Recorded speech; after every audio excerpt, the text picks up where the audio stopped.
There once was a man named Gold Roger who was king of the pirates. He had fame, power, and wealth beyond your wildest dreams.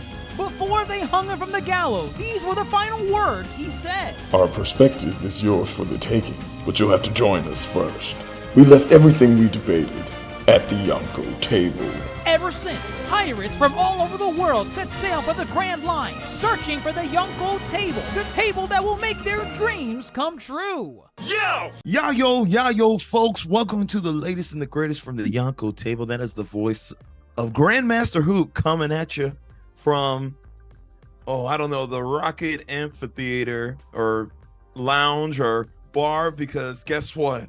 Hello again, friend of a friend. I knew you when. That's right, folks. It's Clash at the Demon Head playing in the background because we are here to talk about Scott Pilgrim Takes Off. That's right. It is the hit anime adaptation of the renowned Scott Pilgrim graphic novel, and then at some points the Scott Pilgrim versus the World film that we have all known to come and love. And we are here to dive into the world of Scott Pilgrim in Toronto, Canada, and talk about this Netflix adaptation. With me, as always, is fellow Yonko, DrJaceAttorney. DrJaceAttorney, Scott Pilgrim, did it take off or did it fall flat on its back? I wouldn't say it fell flat on its back. I'm skeptical. Well, literally, he did take off. He took off. It's in the title. Scott Pilgrim Takes Off. I have mixed feelings about the show. Some positive, some I wouldn't say even they're negative. They're just, did we need this? I don't know. Well, I imagine we'll talk about it, but I remember telling you prior to watching the show, I've never watched Scott Pilgrim versus the World from beginning to end. I've seen every now and then random clips and memes and whatever, and I know what the movie is about. I've always known what the movie's about, but in terms of just sitting down from point A to point B and watching the entire movie, I've never done it. So I recall when I asked, hey, by the way, should I watch the movie before watching the show? And you were giving me mixed responses like, oh, I don't know, you should, you probably shouldn't, it's a prequel. Either way, I watched the show first, thinking that I'm going in blind. And we'll get into what I thought about it, afterwards. But then after the show, I went and watched the movie. So reverse. I pulled a reverse. This shall be an interesting discussion. But we are not alone in our discussing of Scott Pilgrim Takes Off. Let's hear what supernovas are taking off to join us here at the table today. All right, let's get into this. Dr. Jason had not watched the movie in its entirety prior to watching this show. Dr. Mondo, are you in the same boat? Did you watch Scott Pilgrim in 2010? I don't know if I watched it in 2010, but I saw it a long time ago, the movie. Honestly, I don't remember it so well, to be honest. So a lot of the things here, I was like, okay, I kind of remember what's going on, but it still felt very new to me, the anime. No, so I'm the only true Scott Pilgrim fan here. Yeah, you're the only true Scott Pilgrim fan. Because I remember that movie because I thought it looked like maybe not like the coolest thing. I just thought it was an interesting concept. Oh no, the movie was hilarious. Don't get me wrong. I loved that movie when I saw it. I just saw it a long time ago. Oh no, I'm just saying I had to drag my father to bring me to the movies because none of my friends wanted to watch. I wanted to watch Sucker Punch. I wanted to watch Scott Pilgrim is so much better than Sucker Punch. I remember. Sucker Punch is trash. Please stop this. Don't do this. Stop with this revisionist. He says Scott Pilgrim's better than Sucker Punch. No, you need to stop. Sucker Punch. I said I came out wanted in to see it as a kid. I don't care. That came out in 2011. Scott Pilgrim came out in 2010. It I doesn't knew you matter. back then. You didn't want to watch Scott Pilgrim. I ended up watching it with my father. That's not It's true. It is so true. We had to go to Ybor City because that was the only place that was playing Scott Pilgrim versus the World. Because, mind you, Scott Pilgrim, it tanked at the box office. Oh yeah, Yeah. it was ugly. It was ugly at the Yeah. box office. Critically praised, at least. It carried on a legacy, a big legacy. Very critically praised. It's one of those films that garners a cult following. Scott Pilgrim officially has a cult following. But yeah, anybody who saw it back then or saw it in the years up into the release of this show, you were in for a treat. I don't know where they come up with the idea of just to take some ordinary average Joe guy from Toronto and just surround him with this video game already anime inspired too kind of world. And yeah, that's Scott Pilgrim in a nutshell. Yeah. And then yeah, it's kind of crazy how simplistic of a story it really is. It's just surrounded and heightened by just this extraness that is just a lot of fun. It's a lot of fun.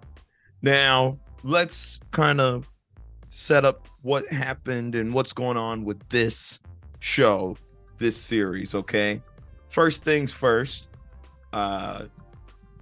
One, it's been what, 13 years. They go ahead and decide to make this a thing. An anime specifically is dubbed as an anime, not to mention it is done by Science Saru. Are y'all familiar with Science Saru? As a studio? It is a studio, yes. I am not. Let me throw some names at you. I know you know this one. Devilman Crybaby. Oh, they did that? Oh yeah. No, I can see the resemblance in the animation. Okay. I never seen Devilman Crybaby. I've seen Devilman Crybaby. Wait, Dr. Mono, you see the resemblance with Devilman Crybaby for animation? Animation style slightly, very slightly. Like the style. Very slightly. Is it the fluidity? Yeah. Cool. They did an episode of Star Wars Visions. Devilman Crybaby was the biggest thing that I recognized that they did. They also have some other projects. What episode of Visions did they do? It was season 1 of Visions. It was the finale of Visions, season 1. Oh God, I don't even remember what that was. It was like that romance story and like some. Oh yeah, I remember not liking that episode. Yeah, it wasn't my favorite one. Yeah. Akakiri was the title of it. Okay. Yeah, no, it wasn't my favorite one, but I remember the animation was pretty sleek. Yeah, the animation was whatnot. good. I just wasn't a fan of the episode. And then the Tatami Galaxy. Have y'all ever heard of that? Tatami Galaxy. That's an I anime? think- Yeah. Tatami Galaxy? No, I haven't heard of it. Oh, okay. Dr. Mondo, were you about to say you heard of it? I think I've heard about it. I haven't seen it, but I think I've heard about it. Okay. Just throwing it out there as far as, I think it's always cool when you bring on these animation studios from Japan and let them kind of do their thing. And I think it's really cool seeing as how Scott Pilgrim, this series is basically the graphic novel pulled straight from the graphic novel. And then just throwing this anime fluidity into the animation. I like that. I think that is a really cool. Imagine Timmy Turner moving like this, Imagine if someone actually did the SpongeBob anime, like the one that's on YouTube. There's an anime. There's an update to a new anime arc for that, by the way. I saw the Fry Cook games. The Fry yes. Cook games, the tuning exams. I haven't seen the video. I just saw the thumbnail. I'm like, I'm watching that later. But yeah. Oh, hilarious. I don't know. I like the concept of taking these like basic North American drawn characters moving like this. Yeah. I don't know. There's a certain appeal to it. I really vibe with it. Like, and what this imagine Dexter's Lab or Courage the Cowardly Dog with this. Yeah. That could work. I can't. I think it would be great. I just can't Like really Courage the imagine it. Cowardly Dog would be like, what is going on right now? And Yeah. I'd probably like to see more of this happen in the future, Mhm. where they just take a well-known Western drawn IP and come on, Mickey Mouse. This Kingdom Hearts, man. Come on. Kingdom Hearts, that is true. If it's not done by an anime studio, I don't want it. What about Seth? I was about to say, shout out to Seth. Seriously, he did a great job, though. He did a great job. He did. So you got Science Saru. They're doing the animation. You have the original author, Right. O'Malley. Scott, is it Scott O'Malley or No, Brian Lee Brian O'Malley. Lee Brian Lee O'Malley, creator of Scott Pilgrim. He wrote the entire show. And you also have the voice cast. Hold up. Let me. God, save the surprise for last. There is Ben David Grabanatsky. He co-wrote the episodes with Brian Lee O'Malley. You have the backing of the whole entire team from the movie. Edgar Wright, who directed the movie, which I think Edgar Wright backing did a as in fantastic like what was Edgar Wright doing? Produced. They produced Oh, okay. it. Yeah, so they're all on board with this. Edgar Wright, Michael Bacall, and Mark Platt. They came from the movie. And then, yes, Dr. Mondo, what's the big, what's coming out of the pinata? Sorry to burst your bubble, and it's okay. Make me feel bad. I mean, everybody knew. It's not much of a surprise. It's fine. Exactly. But go ahead, say it again. Your original voice cast is here. Like the original actors are voicing the characters. The entire cast. Yep. Mind you, in 2010, half these people are not as big as they are right now, and they got them all back. And half are even bigger. The other half, like, Chris- compared to where they were before. Yeah, like Chris Evans. Chris Evans is like I think Brie this was Larson. right before. Yeah, Brie Larson. This was right before Chris Evans. Yeah, he did Scott Pilgrim right before he went to do Captain America. Right. So yeah, I mean it was cool to see them all come back. I remember talking about this with Grandmaster. I always said it's awesome that the cast is interested, but at the same time, there's a bit of a double-edged sword when it comes to the transition of actors doing voice acting work, and it just sometimes doesn't mesh. And it's not really the actor's fault. It's just voice acting requires a certain finesse to relay the same emotions in a character that they could easily portray in live action, because that's what they're used to. They're used to having like live action counterparts. Some characters, I think, in the show, we're not there yet. I feel like some didn't hit with the voice acting, but other ones did. It felt like the character, like from the movie. So, but yeah, double-edged sword. Great that they're all back, but goddamn, voice acting performance on some maybe could have been better. Maybe. Oh, all right. I guess we'll wait. We'll come back to this. Keep note, folks who are listening. Dr. Jace does not agree with everybody's performance on this show. With that said, it's a no-brainer they came back, because if you actually look up interviews amongst the cast, they were a really tight-knit group, and they often speak about how they would want to go back to that set.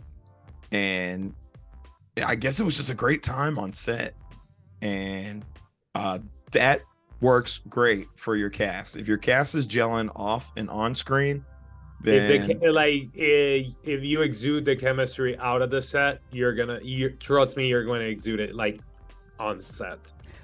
Exactly. Wasn't there something where like they had like an email chain all together with the cast, and like Michael Cera had not responded in like since the movie was over, and I think he responded to it like around the time the show was announced, and I think Chris Evans was like, "Dude, are you serious?" Like it was something like that. I'm probably paraphrasing it, but it was something like that where Michael Cera had not responded at all in over a decade. I feel that's hilarious, and I feel that's Michael Cera. Yeah, That's how Michael he Cera. is. Yeah. So I mean, shoot. speaking of Michael Cera, I think we can now kind of get into this. Again, what a nobody knew what this was gonna be going in. Okay. Right. Did we have expectations going in? I guess for me, one, I really thought it was just gonna be the movie broken up into. I figured it was gonna be 8 episodes. That's Netflix's formula. Almost. They always Sometimes kind of do it. 6. Yeah, 6 to 8 episodes. And I was like, oh, we're just probably gonna get a 30-minute extended sequences that would, tie up and become the movie. And with that said, I was just looking forward to. I mean, the fights in the movie, and I go off of the movie because I didn't read the graphic novel. My Scott Pilgrim fandom starts with the movie. I was just like, oh, we're just gonna get anime versions of the battles of with the evil X's. That's kind of what I thought it was gonna be too. That's what everyone thought. Because that's what was advertised when they were showing the trailers and the snippets of the scenes that they would show. It just felt like that. It felt like it was going to be a more faithful retelling, probably, of the graphic novel, where, like you said, Grandmaster, where they extend or expand upon the fight sequences that we saw in the movie. Instead of Matt Patel getting one-shotted, we see him, I don't know, put up a fight against Scott Pilgrim for like a whole episode or half an episode, something like that. Right. So, I think they did a really good job because, as you said, that's kind of how they promoted it. And when the first episode starts, it is a shot-for-shot recreation of the graphic novel and the movie. Got the waking up, Ramona in his dreams, and even like dialogue is almost exactly the same. And honestly, I was fine with it, and I was in it for the ride. I don't know, just hearing Michael Cera's voice come out of animated Scott Pilgrim, and then Kieran Culkin doing Wallace Wells. You got anything to say about Wallace Wells? I think he was better in the Jace? movie. I think he was better in the movie. I think, because I get it. I know what type of character he's playing. I feel like he did a lot better in the movie for that character versus a vocal performance for that same type of character. Wasn't a fan of Wallace. Performance-wise. Thought he was funny. Yeah, Okay. Wallace was funny. Yeah. Wallace is funny. We'll be coming back to Wallace. So it's essentially the same. It's literally beat for beat. And then the main crux of Scott Pilgrim is he falls for Ramona Flowers. This scene right here. And funny enough, did you hear about the difference between this scene and kind of the original From the movie? Script? Well, in the movie and the graphic novel, he was supposed to be talking about Pac-Man and how he used to be called Puck-Man. Puck-Man, yeah. And they were afraid about the F-bomb. Right. And so they took it out and they did Sonic. They did Sonic, yep. Which that's actually a really cool fact. I don't think I knew they played at the same time. What? The two Sonic shows. The Sonic The about. Sonic, yeah, the Sonic Sat AM and the other one. I forgot the name of it. But yeah. Cool fun fact. Cool. I would have been into Scott Pilgrim if somebody came up and told me that at a party. Mary Elizabeth Winstead back as Ramona. And again, shot for shot, they do the thing. They go on a date. He's dating her. He's dating Knives Chow. Invites Ramona to, the rock show. And again, everything's going great. And then, of course, Matthew Patel busts through the door. And you're like, here we go. Here comes that big fight. The extended anime sequence fight. It's going to be a lot of fun. We're about to have a lot of fun with this. I think Matt Patel does that bit right behind Dr. Jace, and I think he charges again at Scott, and boom. There's where the twist comes. Matthew Patel versus Scott Pilgrim. Matthew Patel wins. Scott's dead. He's just loose change. It was from this point because Dr. Jace had not watched it at this time, and I told him I didn't know what to tell him. I was like, I don't know if you should watch the movie. I don't know if you should just jump into the show. Well, I feel like at that point, it's still for me, at least at episode 1, it felt like it was still too early to see if it was gonna deviate a lot from the movie. By episode 3, that's where I'm like, I think there's something up here. I don't think this was in the movie. Well, I remember you asking me. You were like, is it like the same as the movie? Is it shot for shot? Is it extended? And at this point, I honestly had no idea what to say because I had just watched this episode and I didn't know what to tell you because I had no idea what this was going to be from that point onward. And I think, Dr. Mondo, did this make you mad as a fan of the movie? At episode 1 or? Like, in a way, it did. Like, I was just like, okay, I didn't expect this.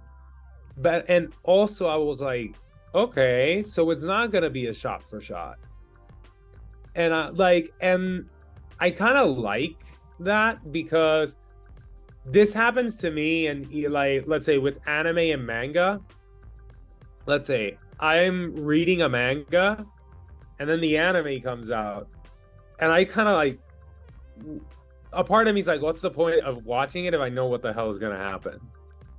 I have that same struggle. And here, like Scott Pilgrim, one of the reasons I was like hesitant to seeing it in the first place was like, I kind of know what's gonna happen, but I gave it a shot, and I saw the first. Oh, okay, so I don't know what the hell is gonna happen. Okay, and it got me more interested actually. I was definitely team. Okay, this is bold. This is big of them to do this. It better be worth it. Everything that comes after, it has to be worth it. So, were we all satisfied pretty much with the entirety of the series as far as like this is a good watch, worthy follow-up, worthy successor, whatever you want to call it? Is it worth the time? Dr. Chase, what's with that face? I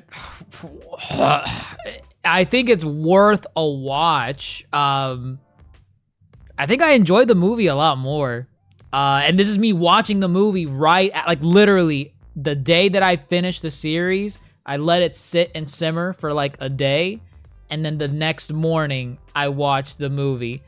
And I had so much fun watching the movie. Not saying I didn't have fun watching the show, but there were some times in the show where I was like, is someone gonna fight?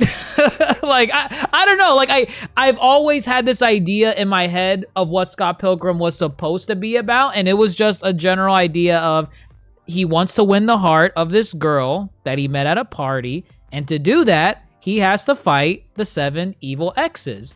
And they're all gonna have some zany power and ability, and it's gonna be so cool. And then, you know, they show that off early on in the show where, like, I was getting excited. I was like, oh God, like Matthew Patel, that he has like magic and all this. Yeah, no, shit. Like, and see, that created an image where I'm like, okay, so Matthew Patel, he's like he's like a mage in a way. He's the mystic. He's the mystic. Yeah, he could summon like the ghost girl characters. This looks cool. Then when Gideon appeared, I had an assumption that Gideon was like the tech whiz, like he was gonna pull like some Dexter's Laboratory type of stuff where he starts equipping like gear and stuff to fight. Some Urza shit. Yeah, like some like just be cool and whatnot. When I saw what's his name? Oh God, the vegan. Ed. It starts with an E, right? Ed. No. No, Todd. Todd Edgar. Todd Ingram. Todd Ingram. By Brandon Routh. Superman Returns. I would Superman see. Returns. Adam, for those who watched Arrow. Nobody cares. Gross.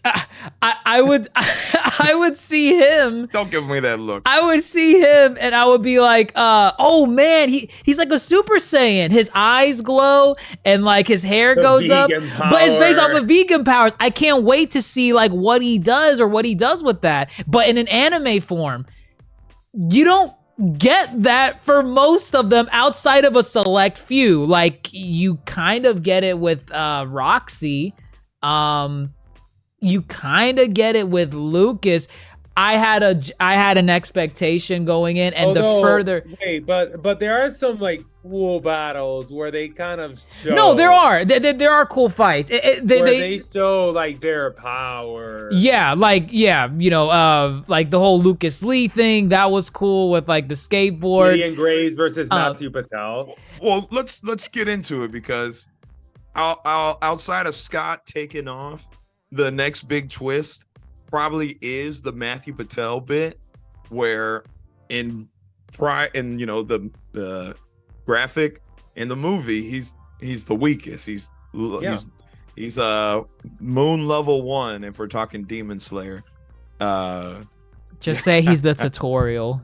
He's the tutorial, sure. Tutorial. And yeah, this show, I think what's cool is that when you bring back the entire cast, I don't think they would have signed on if they were just going to do the same lines that they previously did. So I think this was a cool opportunity for them to kind of flex a little more, because they are fun actors and these are fun characters. So, but yeah, Matthew Patel challenging Gideon Graves in front of the whole X's. I love that. I thought that was great. And I was like, oh, wait, is this about to be Matthew Patel Takes Off? Like, what are we watching now? I think they did a really good job overall in that you kind of didn't know where the show was going. And it was kind of like, because one thing that's cool, like a Scott Pilgrim, like even the movie, is like how wacky, how like, oh, you gotta be kidding me that they just did this. And here they kind of took it a step further, as in like, yeah, you know that linear plot that was like in the movie? Yeah, that doesn't exist here. Like, this is absolute chaos.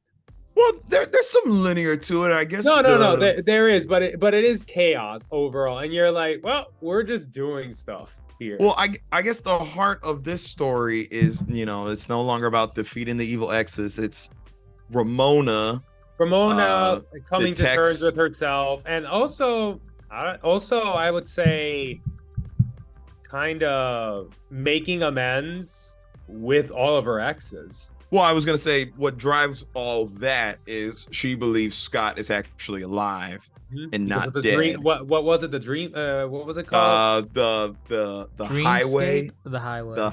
I don't know how she described it. Like I think the rollerblade dreamscape or something. It was. I just thought it was a dreamscape. Whatever she calls it, I think is one of the funniest things.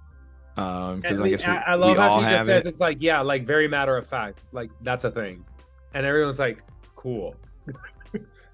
Right, because everybody can access this because it's correct. Right, because Matthew Patel can summon demon girls, and paparazzi are ninjas. This is this world where everything is taken to the absurd, like the extreme absurd point. But yeah, it's very much Ramona's show, and let's talk about this because I know Dr. Jason and I have seen this. I can't remember, Dr. Ronald, did you watch the He-Man Revelations? Yeah, I did. Oh, okay. This is very I know the internet felt some type of way about Ramona now being the lead, and what was predominantly a male-driven is now a female-driven show. Correct. And I, for one, was fine with it for the points that you said earlier. I kind of like the angle of her having these conversations / battles with her exes, and I like that. And again, I just like, as I said earlier, the cast having more fun and be able to do more with their characters versus being killed off. We always say this in many things we talk about. It's better to keep a villain or an adversary alive, to see what you can do from that. I like this angle, and I will die on this hill. Mary Elizabeth Winstead killed this as Ramona. I think she did a very great job as a voice Ramona actress. is the show. Like, everything revolves around Ramona.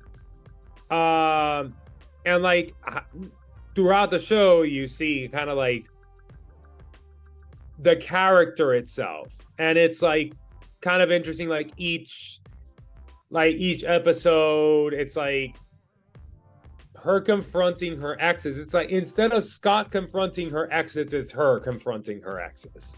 Which is a completely kind of but for all different the approach. but for different reasons. But for different reasons, Scott. Compared to the movie, she very much kind of let Scott handle it. She would give the backstory, but there wasn't much interaction between her and the exes outside of and again, it's Roxy. Scott goes against the exes to get Ramona's heart. And here it's like, she goes against the exes to find out where the hell Scott is, but there's like an added layer to like her going against her exes. It's like a what, Dr. Jace? Like an onion? It's like an onion. Sure is. I know Dr. Jace has an interesting take on this whole matter of the switching to Ramona. I could have sworn we talked about it before. The switching of Ramona? Ramona being the lead and Scott taking off. I'm honestly not sure. Oh, come on. You definitely had an opinion on this as far as... Like what? Give me something. I could have sworn you said it's the bait and switch. But I don't think it's a pure bait and switch though. It's weird because like I saw some comparisons and I think this is disingenuous. You two may not know of this, but in Metal Gear Solid 2, just very quick. Some people call this a Metal Gear Solid 2, right? Where it was a bait and switch. Just very quick, Metal Gear Solid, you play as Solid Snake. He's the main character of the whole series. There were prior games where you just play it as him. That's it. Then you get to Metal Gear Solid 2, released on the PS2 in 2002. Or 2001, maybe. I don't know. But either way, it's coming out, right? And you think you're going to play as Solid Snake. That's what they're showing in the trailers. That's what they show in the promotional material, the demos, all that, right? So then you play Metal Gear Solid 2. It releases. You play as Solid Snake in the beginning for like the first hour or two of the game. And then there's a bait and switch in the game where the first 20% was just Solid Snake. And the rest of the game, the majority of the game, you play as Raiden, who's obviously not Solid Snake. And he was a bait and switch. He was a different character, different person, different personality. And back then, that pissed people off because it's like, hey, I thought this was Metal Gear Solid 2, not Metal Gear Raiden 2. Why am I playing as another character? This is not what you told me the show was about. I'm sorry, the game was about.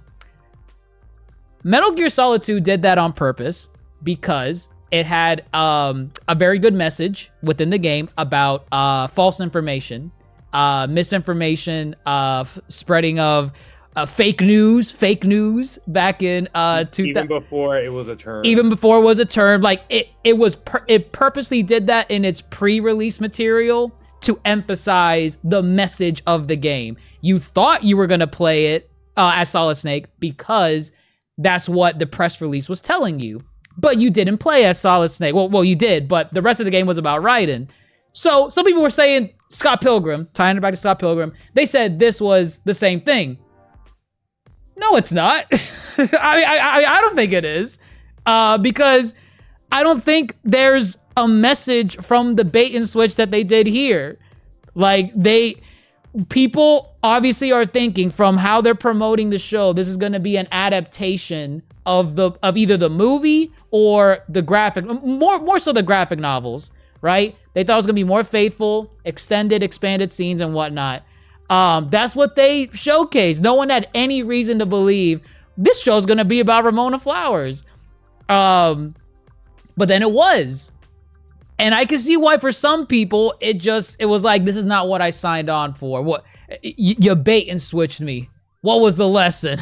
Am I supposed to feel like a fool for now seeing that it's about Ramona when I thought it was going to be about Scott Pilgrim? I guess he did take off his own show. That was my thing with it. I still liked it. I still like the show. It's a valid opinion because we saw this with the He-Man show, where Sheila became right. Her name Sheila became the main the main protagonist. Right. And He-Man is gone for 80% of the show. And you know what's funny with that show? I actually liked that He-Man. I think it works better with He-Man. It worked because I mean I get there's the 80s show. Like, He-Man overall is just like perfect. Well, he's OP. He's OP. He's It's OP. like Yeah. When Scott Pilgrim disappears, it's just like, well, there just goes the title character. That was probably the most interesting character. I wanted to see more of him. Which I get coming from you, who had not watched the movie prior. But I definitely was fine. Oh, again, I said they had to deliver. Let's talk about some things where they delivered. Okay. I'm gonna go first and just right off rip. I think the best episode, in my opinion, was the Roxy episode. Mae Whitman, who is voice actress supreme, Katara. That's all I gotta say. Katara. She's Katara. Right. Katara. That's all you freaking need. She's Katara. And I talked to Dr. Jace about this too. Is that how some of them don't have much voice acting work? When you're on screen or recording with Mae Whitman, you got to come correct and you got to come ready. Well, I remember even telling you when I was criticizing some of the performances, she was the only one that I thought was like exceptionally well. And when you said her name, I'm like, wait, who is that? I don't know who that is. She's Katara. You've never watched Avatar 30 times like me? and I'm like, I didn't know that. But the fact that I was convinced by her performance, and I'm like, yeah, she stands out compared to the rest of them. Why is that? That explained it. And I think Mary Elizabeth Winstead, like if Mae Whitman was here, Mary was like right below her. Wow, she's not even up there with her. She's right below. That's still good. That's still really good. I got to give Katara the crown. She gets the crown. Biased, but not biased. I just think that was such a really good episode as far as this kind of closure, and that was actually one of the themes of that episode was like seeking closure. I think that's, to be honest, like a lot of the themes of many of the episodes, and I think like this is something they do different because I really like, from what I remember in the movie, and really correct me if I'm wrong, it's pretty much Scott Pilgrim goes against all of her exes, right? And it's just like very much they are the villains. They are the ones who are keeping me from Ramona Flowers. They can't be redeemed. They weren't redeemable. They weren't redeemable. And here you see a very, very different side. And it's like, oh, wait. Because it's like the movie showed you one side of the coin. Here they show you the other side, which is like what Ramona did to them. Well, it's actually to what you're saying. And really what they did was they dropped the evil, because in the film and the graphic, they're evil. So in the graphic novel, they're evil too? They're like irredeemable?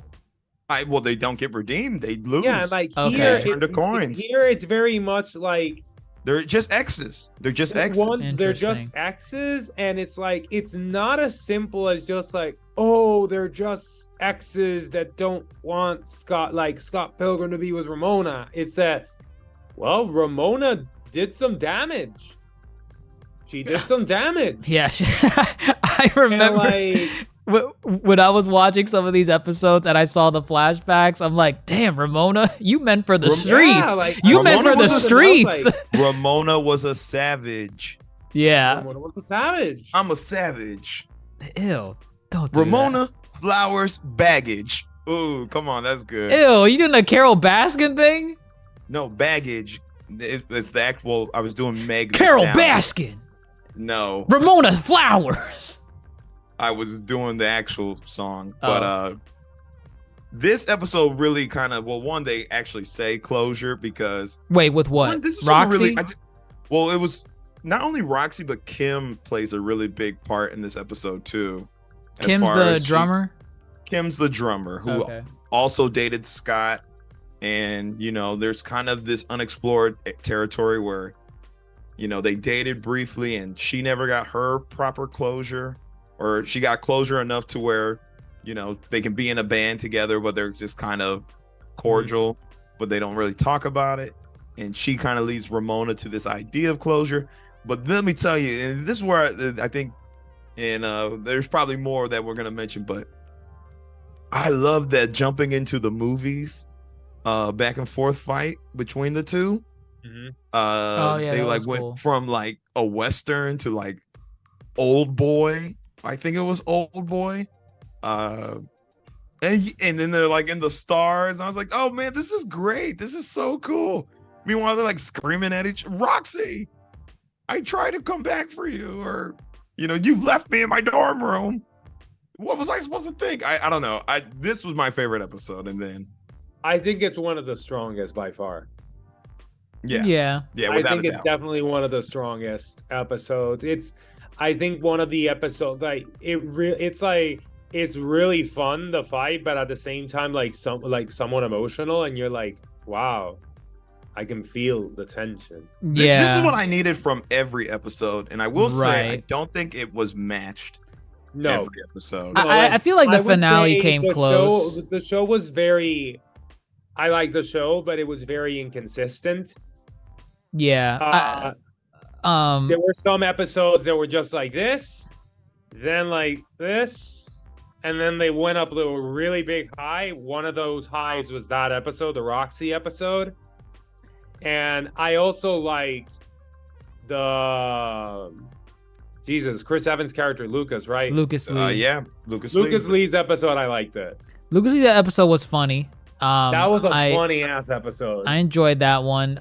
Todd Ingram's was okay. It was funny in some ways because he like relapsed into eating meat. Into eating well, not meat, only that, but dairy. like Wallace brings out another side of him he's never known before. Wallace is really funny because he's like, everyone's just like, oh, Wallace, it's like, dude, you did this, and like, you broke my boyfriend, blah blah. Oh, don't worry, I'll fix this. Bullshit, I didn't feel anything for you. Hey, you want to go do lines in your trailer? You want to go do lines in your trailer? Lines in your trailer? Hold up, y'all glossing over the Lucas Lee episode though. That was probably one of the best animated sequences. Oh no! Yeah, 2023. The Lucas Lee fight against the ninjas. Don't you dare! And I know you did. I guess expand your palette, please. You did a little short on your little YouTube. I know you did. Of what? On the paparazzi scene. That was great. I didn't do a short. A short? Oh well, I saw that was your thumbnail. Was because it looked cool.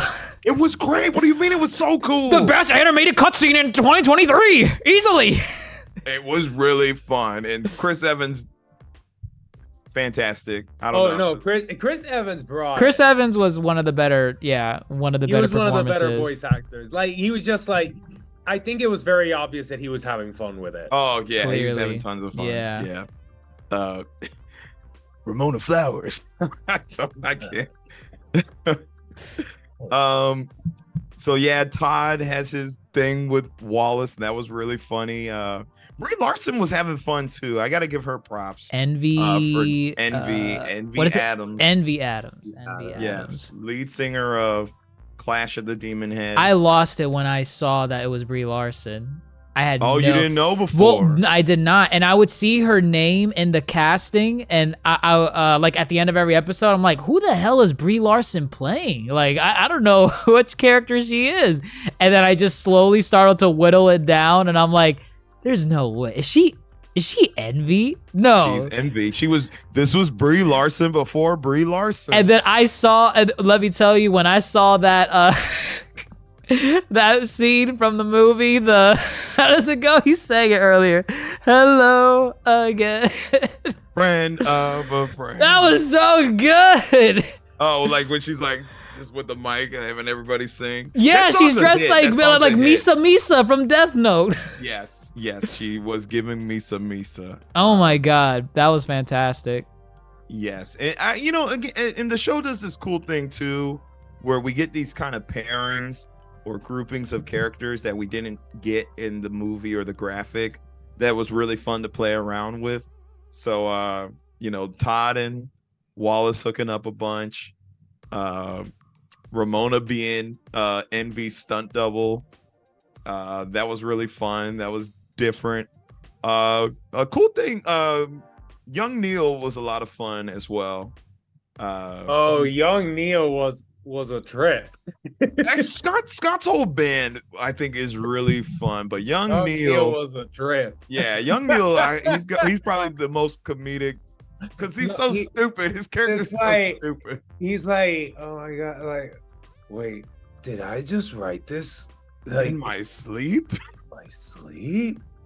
Dumb. He's like, and it's like Scott Pilgrim's life.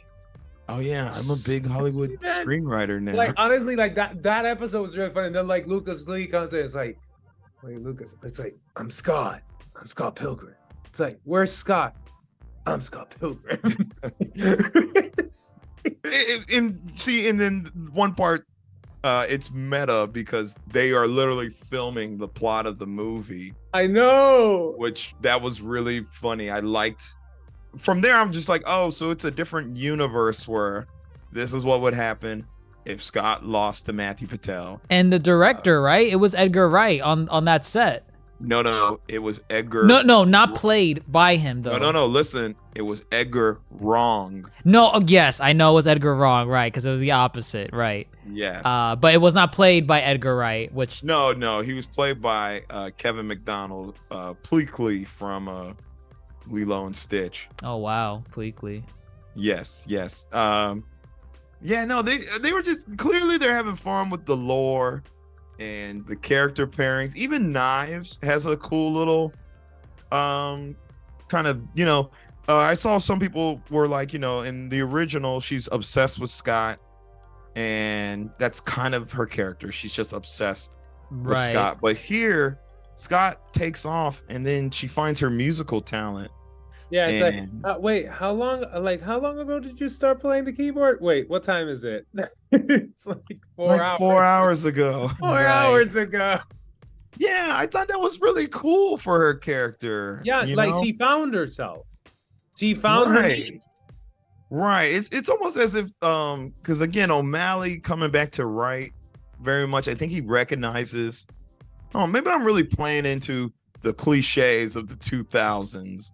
Or maybe I'm stereotyping here and whatnot. What can I do as a 21st century writer? Which I won't say Scott Pilgrim wasn't a progressive piece of work before. I mean, they featured Wallace. I don't know how many prominent gay characters were running around, but they're trying. Knives as an Asian lead.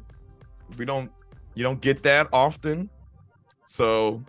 I think they just said, let's try to push, we were here, let's take it here. Let's be better.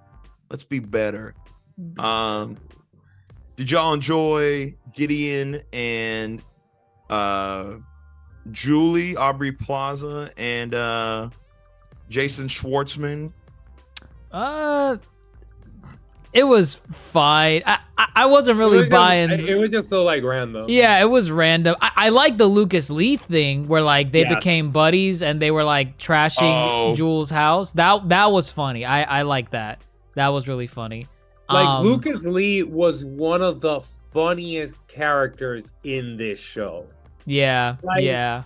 If there are characters that kind of steal the show here, obviously Ramona steals the show. Lucas Lee, when he's on scene, it's it's gonna be good and it's gonna be really funny.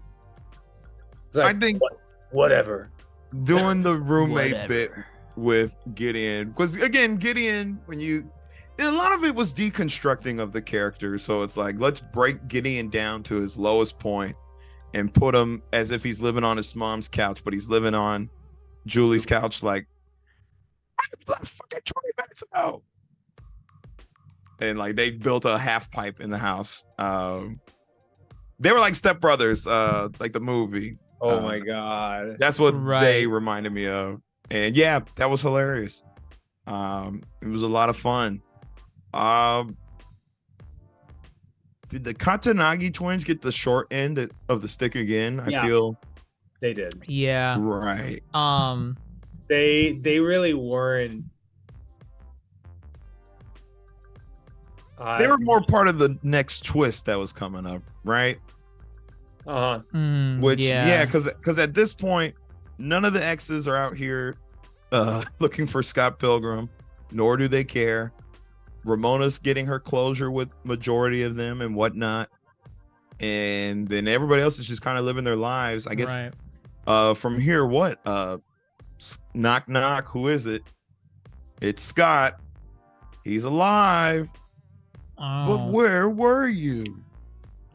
More like when? In the future. In the future. And this was a cool bit, I think. I think from a writing standpoint, there's a message they're trying to say, because Scott is taken to the future by 37-year-old Scott. Right. Or Scott from 10 years in the future. And is it safe to assume that was Scott Pilgrim from the movie? Or that was, I think, yes. Or I guess maybe just Scott Pilgrim from the graphic novel, the original one. It depends on if you want to read this as one timeline where something was changed, or you want to read this as separate universes. That's how you gotta take it. Either way, this is what would happen if Scott beat the X's and ends up with Ramona. They end up marrying, and Scott wants out because it's not working out. And he feels his whole life surrounds this relationship with Ramona. And because it's not working out, he's got to stop it from ever happening. Very interesting take. I think it's a very kind of human theme they're going here for. And I like how, again, the show is just absurd. The idea of Scott Pilgrim is just absurd. His future self opened a vegan portal. Right. To convince him not to get married to his would-be wife because he doesn't know how to communicate. Yeah.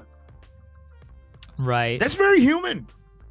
Very human. You know, he's lost his marbles when he has his life story inside of a virtual boy. That was that little thing, that the red and black that Scott looked into. You remember it? I missed that? Yeah, that red thing. That.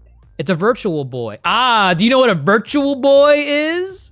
No, it's a virtual boy. A virtual boy is Nintendo's attempt before the 3DS in the 90s to make a virtual handheld system. And it was god awful. Oh, I'm looking at it now. It's on a freaking tripod. It's literally what you saw in the show. That was literally what the virtual boy was. The same design, the tripod thing, the red and black like graphics, which obviously if you're looking into that thing, it's going to give you migraines within like 10 minutes. But in the show they called it a virtual guy. You see that? They called it a virtual guy. But yeah, I thought that bit was kind of funny. I'm like, wow, that's a callback I don't think a lot of people are gonna get, but that's funny.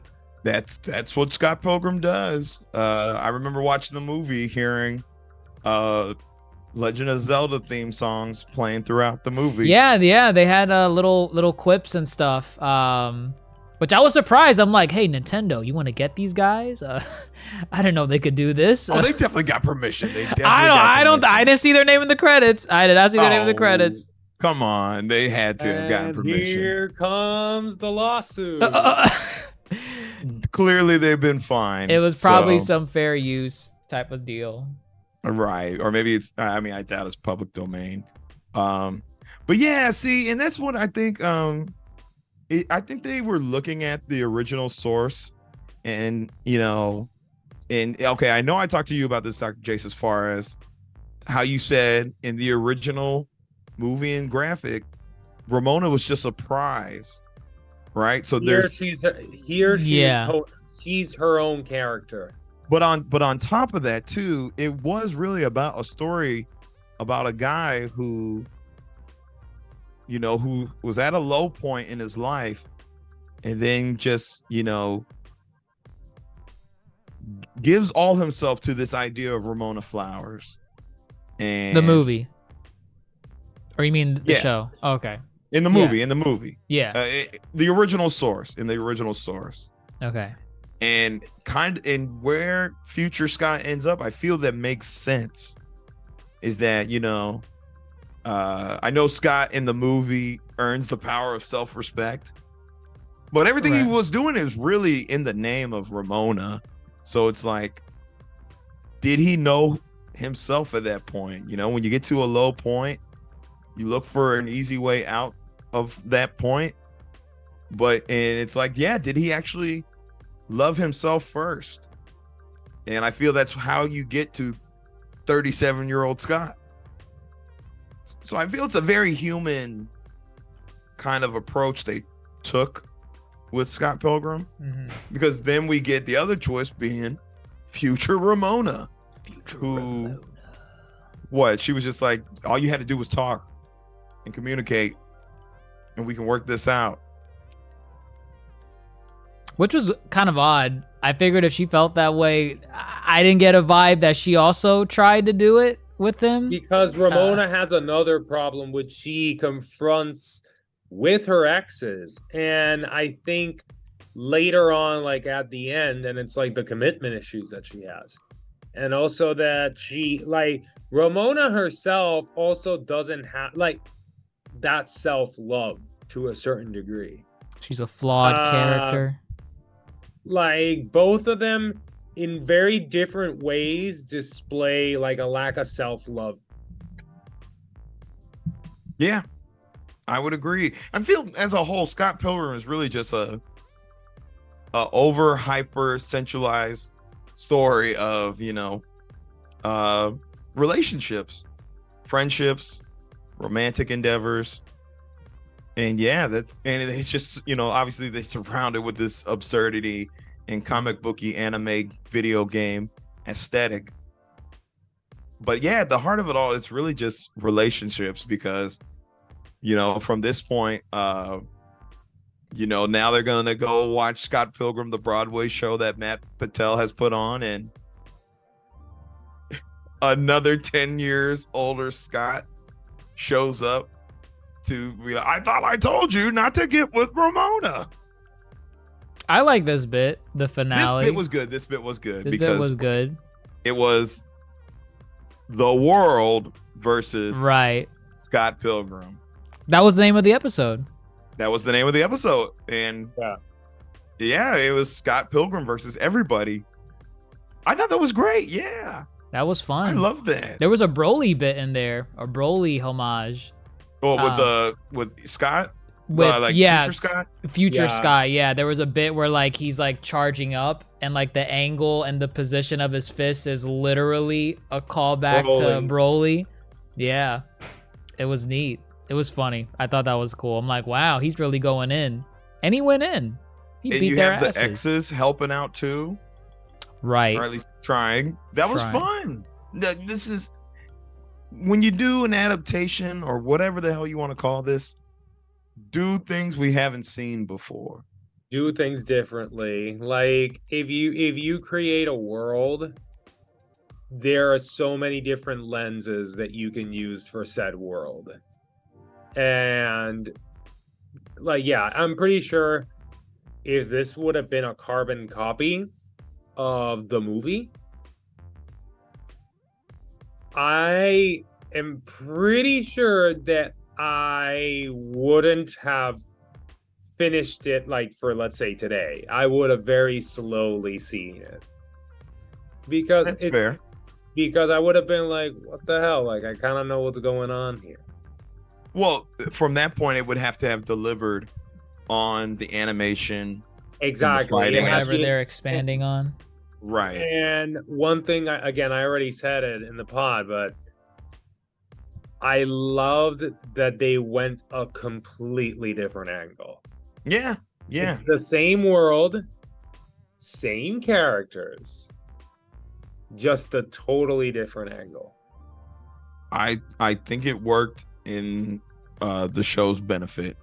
And dare I say, by the end of it, after this epic fight, and Scott comes to the conclusion that he needs to decide for himself. Also, Super Ramona, that was cool.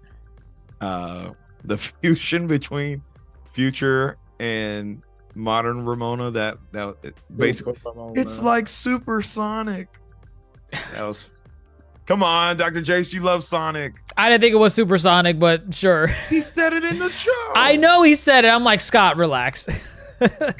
Wow. Okay. Sit down. They did that for people like you, and you don't even appreciate it. It wasn't enough. That wasn't supersonic. Where are the Chaos Emeralds? Why didn't you get Chaos Emeralds? I'm just gonna make a reference to something that Dr. Jace likes. When the Scott Pilgrim team did that for people like him. This is the thanks I get. Oh, gross. Things I get. Please, we're talking about Scott a much Pilgrim. superior animation project? No. Wow. No. Wow. No. It's okay. Folks, go check out our Wish podcast. If you've seen the movie, go check it out. All right. If you haven't, go check it out. We digress. I mean, Scott Pilgrim, it takes off, wraps up with a nice, pretty bow. Ramona and Scott, after all what they've been through, they end up together. The ending is the same, just the route they took was different. All roads lead to the same destination, but they have a different mindset, which I thought works really well with the characters and what they were trying to do and what they were trying to say. And then literally every character is left off with something to do, and I feel I don't know, I like that. There's the writers that came out and said they really wrote this as a one and done thing, but you can easily make a spin-off of any of the characters there. Well, I don't think they do a spin-off. I think they just do another. Oh no, you can do season 2. You can do a season 2. You can do a spin-off of the other characters. I mean, they really left the door open with what they did with like Gideon and Jules, which I think is kind of dumb that they say this is self-contained. It's a one and done, which is fine. But then they have this whole thing with like Gideon where he's like, Jules, what if I actually did have a plan like from the beginning? That I was actually cooking in the sidelines, and this was all a ruse.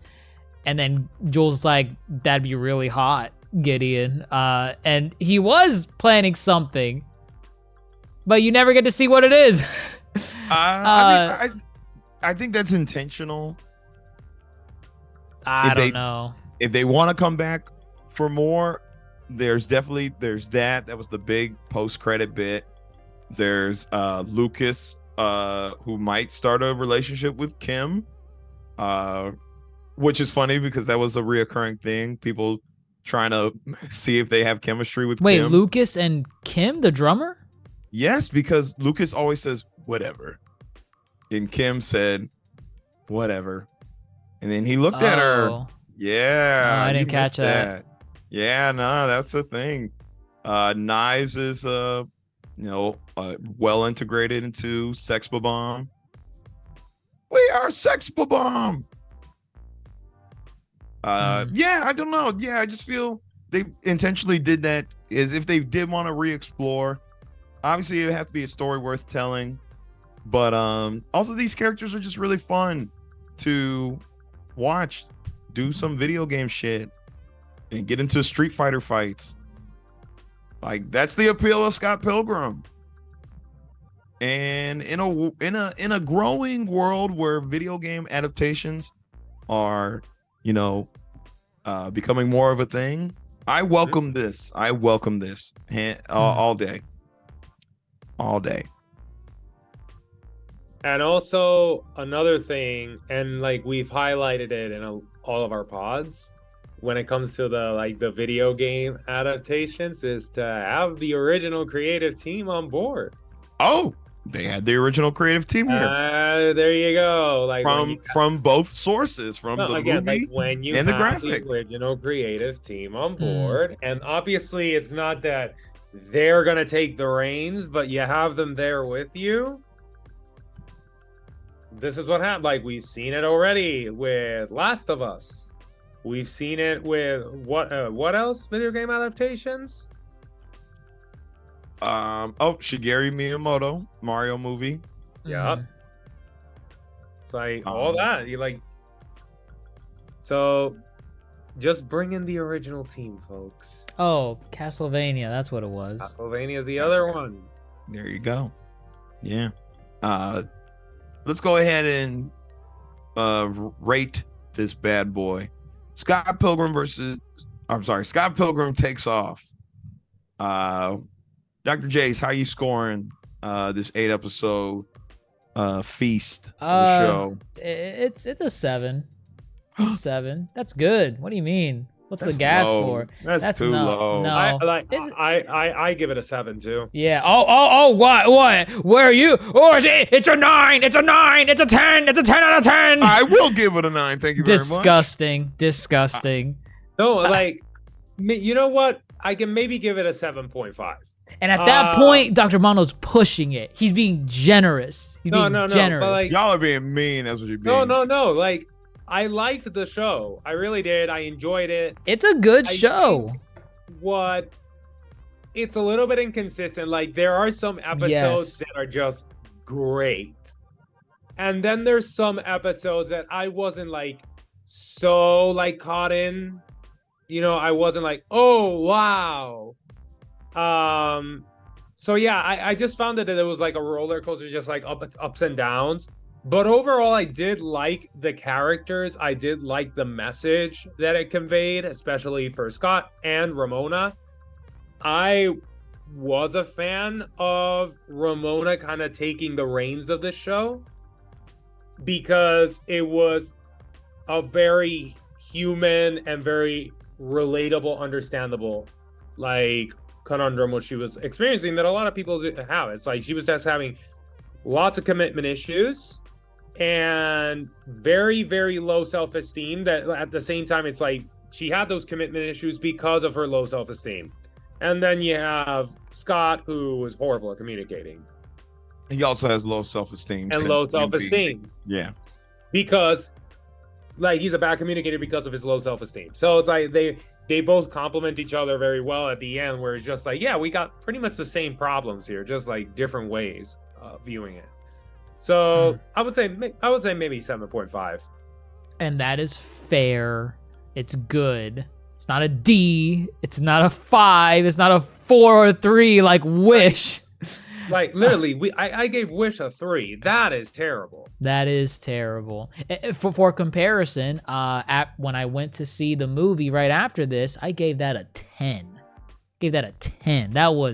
That movie was amazing. What was I missing out on? You did not do a good job to convince me to watch it all these years. I'm glad I didn't, because you should just experience it for what it is. It was so good. No thanks to you. Nope. You're welcome. You're welcome. But go ahead, thanks you got. That's the thanks I get. Go ahead, give your hot take. Give your funny enough, I gave the movie, because I did rewatch the movie when I was done with the series. The movie holds up, and the movie is a gem in its own right. I think the movie is a 9. I think the show is a 9. I think the movie is a 9. I just think the movie is just so unique and so creatively done that there's nothing like it. Like I know that's why I give it the 10, because it not only is there nothing like it, it does it in such an expert way where I'm like, this is 2010. This has no business existing in 2010, yet it does. And it's a shame that it did, because if it was made today, it wouldn't be a box office bomb. It would have been a hit. It would have been a hit. Like financially it would have been a hit. Back then, 2010, I'm not surprised, but I'm like, man, you made this too early. But I get it. It's a 10 for me. It's a solid 10. I could see a 9. Well, I'll say this: the reason I give the movie a 9 is because what I wanted from the movie, or what I thought the movie was missing, the show what made was up given for in it. this series. Correct. The show made up for it. And what I wanted from the show, the movie made up for it, you know? So you think they're complementary pieces? I do think they're complementary pieces. And I honestly think that's the correct approach. I don't think the show should have tried to one-up the movie. I think the show should have been... Just be different. It's like complement what already exists, but still be your own work. I think one's a quarter pounder and one's a Big Mac. And you know, they're both McDonald's. McDonald's but you don't eat both of them together. You can't. It's one or the other. Yeah, correct. You don't need you can enjoy them both. You're gonna have a quarter pounder and a Big Mac together. You just outed yourself for being a monster. I didn't say you eat them Excuse together, me, I would like to order a double quarter pounder with cheese and I said a Big Mac. Pounder. I just said a quarter pounder. Okay. First of all, one day you can go get a quarter pounder, right? And the next day you can go get a Big Mac. They're not necessarily the same. You're going burger. two days in a row. One has like double the calories. The point is, Jesus Christ. One has one Big cheesy Mac bacon McGriddle, please. One has Big Mac sauce, and the other has 2 slices of cheese. No, right? The other one has double the fucking calories. That's what and double the mayo. Where's Toasty when you need him? The point is that they both do something great that the other does not. And that's how I think show adaptations should be, where they're doing something that has not been done by the other. Now, mind you, I can't really think of any other examples of recent show adaptations that don't necessarily complement their source material, or any that are just kind of shot for shot. Oh, the Disney. Oh my God. Yeah. The Disney live actions. Those are an example of them being not complementary to each other. They're just relatively, it's like a Disney movie adaptation is like a Big Mac. And this is the great value Big Mac that I got from Walmart, masquerading as... Why so many calories? Why are you eating like this? Scott Pilgrim Takes Off is what people need to strive for when it comes to adapting and giving us something new. This is what I always want when it comes to adaptations. Either you be a shot for shot, but you still make it epic just like the original, or you do something so different that it warrants a deeper look into it. And I think Scott Pilgrim Takes Off did that. So both 9s. There you go. Wow. Controversial. I don't think so. It's not controversial. Like, I can see what he's saying. Like, and I do agree that, like, speaking of like other like projects, right, that Disney and other studios have made, right, I think that should be the way to go. That you can still have like the blueprint, right, the skeleton of it all, but there has to be a time where you have to decide whether you're gonna do it absolutely identical, or you're going to take certain elements, add in other elements that make it its own world, its own movie, its own piece of media, without sacrificing the essence, like the essence of it. Correct. I think the only essence that was sacrificed here was less Scott Pilgrim screen time. Yeah, like, but honestly, they had a whole movie about him. But I think it's. But again, I think they made up for it, kind of like going with Grandmaster's kind of like complimentary viewpoint. They made up for it in making, like, taking a character, because Ramona was really, as we all said, the prize in the movie. Ramona as a character really wasn't fleshed out at all in the movie, and here they fleshed her out. I wouldn't say she's not fleshed out in the movie. But like compared to the movie, like here they fleshed her out much more. Like we see a different side of Ramona. The exes, we see the other side of the coin. When it comes to like all the exes, it's most of them, not all of them. most of them. The twins are still left on the floor. Twins, they're ignored. The twins are literally ignored in this series.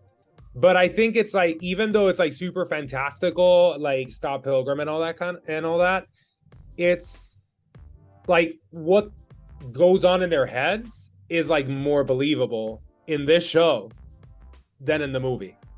The show did right by giving us more time with these characters, and that's what series adaptations honestly should do, is give us more it's insight. like you have a world. You can't explore a world, let's say, in an hour and a half, 2 hours, 2.5 hours. You can't. Well, it's harder. It's definitely harder. It's harder, but in a series, you can flesh it out.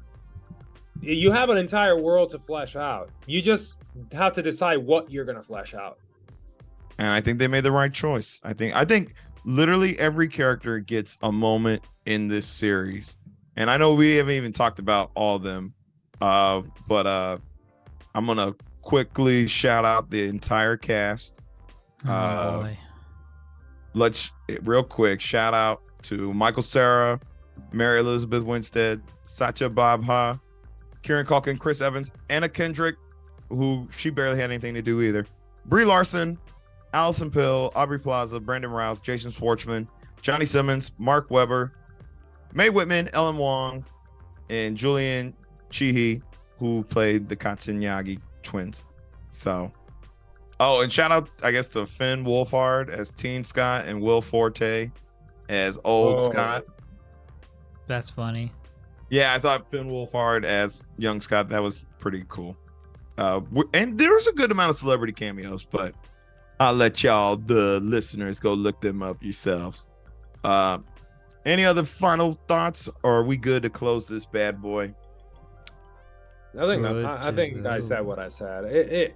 I liked it. I really enjoyed it. It's very enjoyable. I think people who are fans of the movie will enjoy it. I do understand why some fans of the movie are super critical of it. I get it. But do you? With an open mind, yes, I do. Thank you very much. Because I understand people. I empathize. Anywho, that is it from us here at the Yonko table, talking about Scott Pilgrim Takes Off. Thank you for listening to us on all podcast stations. Apple Podcasts, Spotify, Google Podcasts, wherever you get your podcasts from. Thank you for following us on social media accounts, Facebook, Twitter, Instagram, YouTube, TikTok. Dr. Jace is always on there doing something. Go check him out. And of course, if you want to hop in the discourse that you heard here, join our Discord in the link below. And we'll gladly duke it out with you. Yonko Table versus Random Fan. So, yeah. Join us. But that's it from us.